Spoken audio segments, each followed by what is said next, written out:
Hello, this is D, and I'm back with another video. Well, there has not been a lot of great news for Xbox lately. In fact, it's been bad news for quite a while now. Redfall came out to mid reviews. Most gamers did not like the game. The journalists didn't like the game. It's sitting at like a 63 Metacritic at the moment. The Activision-Microsoft merger was blocked by the CMA. So at the moment, there's nothing really positive with Xbox. So that's why I have to give Phil Spencer a lot of credit for the interview that he did today. We're gonna go over the interview. I see a lot of people on social media, on Twitter, they're going with a different narrative. They're kind of twisting the words that he said, and I just want to break down a few things. Now, it was a great interview, and we have to give Phil Spencer credit.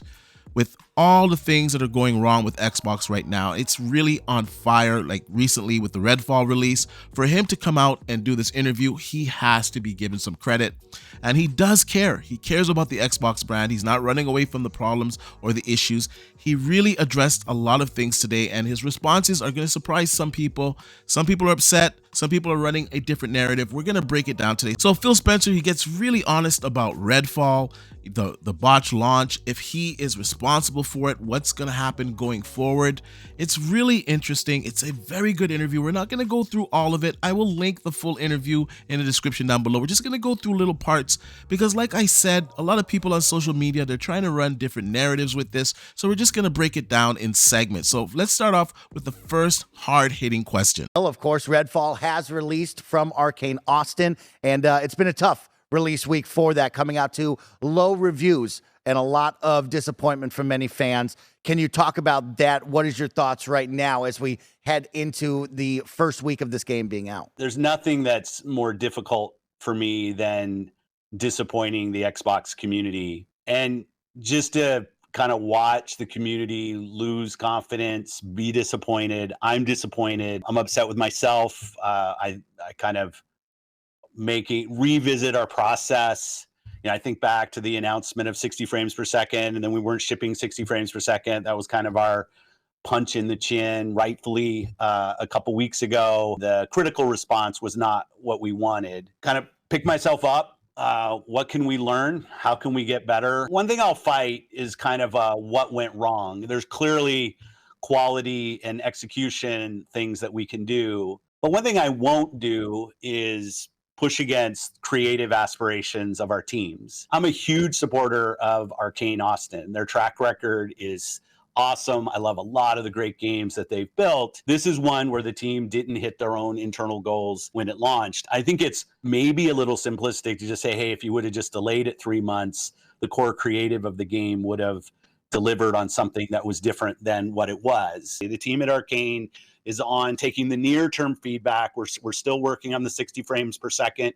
We have a good timeline for that. We're committed to getting that done, and we're going to continue to work the game. I think we've shown a commitment to games like Sea of Thieves and like Grounded to continue to go and build games. But I also know that these games are $70, and I'm not gonna I'm gonna take full responsibility for launching a game that needs to be great. Now, after watching it, I have to be honest with you guys. I do believe Phil cares. I do believe he cares about games, us gamers out there. He plays a lot of games himself, and I can see the devastation on his face. Redfall, it did not come out in good shape. It was a black eye for Xbox, and I like that he acknowledged that and that he takes full responsibility for it. Now, going forward, we should not be seeing any type of issues that are anything close to what the Redfall release was. If he's truly going to take this and own it and do something about it, because the first thing to solving a problem is acknowledging it. Once you acknowledge it, then you can tackle the problem, and hopefully it will be solved. So I agree with him on many of the points here. One thing I got to disagree with is I understand he doesn't want to oversee what these studios are doing. He doesn't want to change their creative direction for the game, but perhaps we should not hype these games up as much as we did when they are definitely not a AAA experience. I'm just going to be frank with you guys.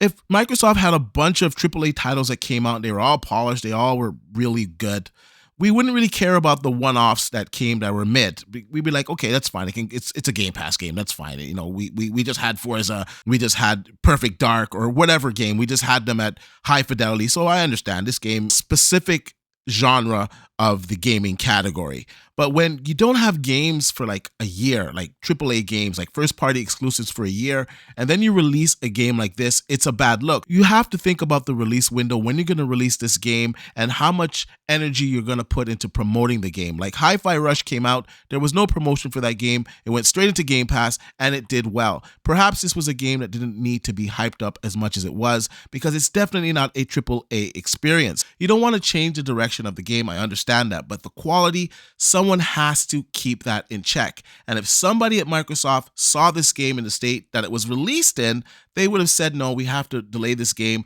until we can patch it up. Now, Phil goes, it wasn't as easy as delaying the game, but I think in this instance, at least if it came out with very few bugs, I think it would have got a better review and a better shake. It's still not a good game. I still don't think it should have been released in the state that it was, but if you had to, at least make sure there's no bugs left in it. Now, he was also asked about the Activision Microsoft merger, his thoughts on it, and they were very interesting. Phil, let's talk about the CMA and, of course, this Activision Blizzard acquisition. How are you feeling about this? What should be the overall mindset for Xbox gamers when we look at this after months and months of conversation? Yeah, we remain confident. Obviously, the news from the CMA, which for those not tracking all this, is the United Kingdom's regulatory board on acquisitions to block the acquisition. We'll be appealing that. That's our plan. We continue to work with the European Union. We'll continue to work with the FTC. I think there are like 14 jurisdictions all up. We're working on approval. I think we have 9 approvals so far. But the CMA decision was disappointing. I've been talking to that group for coming up on a year. They've defined a market of cloud gaming that, in my mind, doesn't really exist yet today. But they have a point of view that maybe we have a lead in a market that is just forming, and that this content could somehow prohibit others from competing in that market. But we'll appeal. We stay on it. The company remains very, very committed.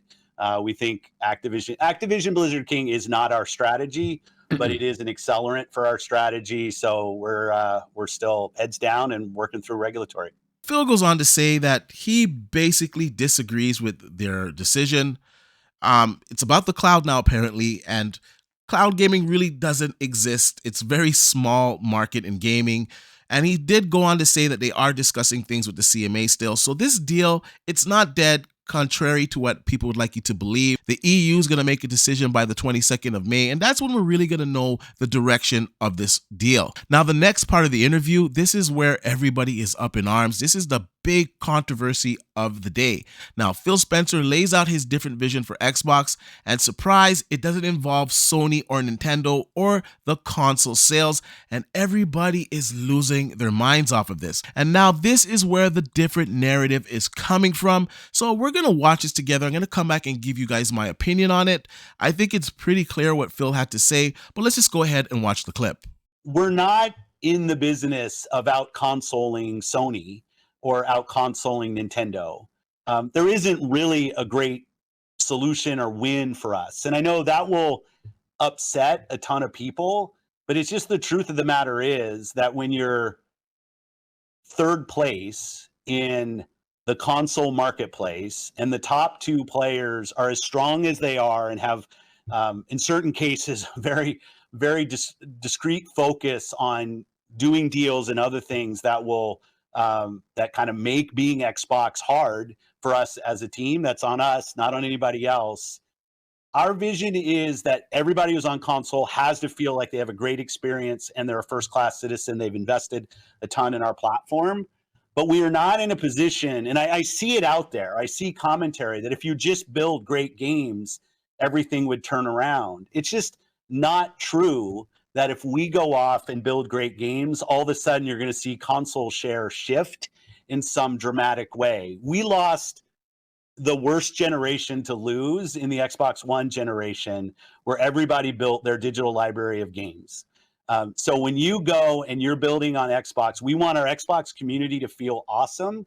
But this idea that if we just focused more on great games on our console, that somehow we're going to win the console race, I think doesn't really lay into the reality of most people. Like 90% of the people every year who walk into a retailer to buy a console are already a member of one of the three ecosystems, and their digital library is there. This is the first generation where the big games that they're playing were games that were available last gen. When you think about Fortnite and Roblox and Minecraft, like the continuity from generation to generation is so strong. I see a lot of pundits out there that kind of want to go back to the time where we all had cartridges and discs, and every new generation was a clean slate, and you could switch the whole console share. That's just not the world that we are in today. There is no world where Starfield's an 11 out of 10 and people start selling their PS5s. That's not going to happen. Okay, so we got to put this all into context. People are just snippeting that one part when Phil concedes that it's not just about console sales and that these other companies have a pretty big lead on them. It doesn't mean that they're not going to produce quality titles. It doesn't mean that Xbox is bowing out of the console space. He's saying that it's more than that. He said it's not just about bringing good games. Not that he's not going to bring good games, because we all know that good games are going to get the Game Pass subscriber up. It's going to sell consoles. It's going to get people talking about the Xbox brand. This is obvious. He's saying that it's more than that. He said he lost the last generation where digital library games became a thing. So these people, they moved over to the PS5, to the Xbox Series X, but they brought their digital library over with them. So a lot of people were on the PlayStation before they were on Xbox. So a lot of them are invested in that ecosystem. It's hard to grab them out of that ecosystem. That's what he's saying. He's saying it's not just about bringing great games. He's going to bring great games. I don't understand how people don't understand that, why they just cut this little part and put it together. He was being really genuine here, and people, I don't know, the internet's just crazy, but that's not what he was saying. He is conceding that they are in third place and that they have an uphill battle, and that it's not going to just take great games. Not that he doesn't believe that great games are important, and he's right. All the casuals, they're playing like the Fortnites. They're playing different type of games. They're not playing these top tier games. Yes, I like the top tier games, and 4 million of us will go out there and play them, sure. But there are a lot more casuals out there. So there's a lot more to this than you think. And going forward, Game Pass is going to be the way forward for Microsoft. Now, a lot of people are like, oh, they're going to just bow out of it. Listen, they make a lot of money. Yes, they're in third place, but they're still making tons of money. Last quarter, the reports came out, they made $1 billion in that quarter. So they're making a lot of money. These other companies, they're making money in different ways. They're not making money off of Game Pass. They're not making it off of a subscription service. They're making it off of traditional sales. Microsoft, they still make money off of traditional sales, but Game Pass is their cash cow now. It is bringing in a lot of money, and that's the way forward for them. So they want to make sure that everybody that's on the platform enjoys it, feels that it's a premium service, that they're going to release premium games on their service, and that is the goal. The goal has always been to grow Game Pass, and it is growing. It is a fantastic service. So overall, I thought this was a fantastic interview. There's a lot of things that I left out of this interview because it was a pretty long interview, and I don't want to take all of Kind of Funny's footage. So I suggest that you watch it. It's in the description down below.